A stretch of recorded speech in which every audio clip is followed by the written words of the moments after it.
শিরিক শব্দের শাব্দিক অর্থ হলো অংশীদার সাব্যস্ত করা, আল্লাহর সাথে শিরিক করা।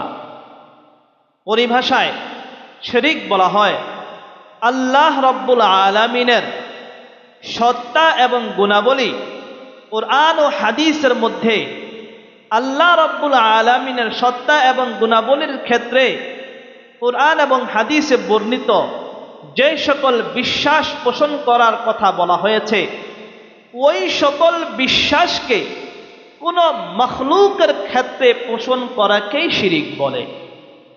অর্থাৎ আল্লাহ রব্বুল আলামিনের গুণ, আল্লাহ রব্বুল আলামিনের সত্তা, এই দুইটার প্রতি আমরা যেই রকমভাবে ঈমান এনেছি, ওই রকমভাবে দুনিয়ার কোনো মখলুকের উপর বিশ্বাস স্থাপন করাকেই শিরিক বলে।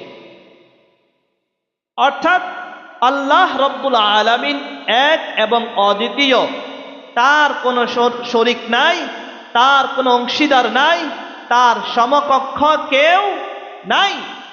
এই যে আমরা এই কথাগুলি স্বীকার করলাম, এই কথাগুলি যদি কোনো মানুষের ক্ষেত্রে, কোনো মখলুকের ক্ষেত্রে আমরা বিশ্বাস করি যে আল্লাহর সমকক্ষ মনে হয় কোনো প্রাণী আছে, আল্লাহর সমকক্ষ মনে হয় কোনো অংশীদার কোন মানুষ আছে, এটাকেই বলা হয় শিরক।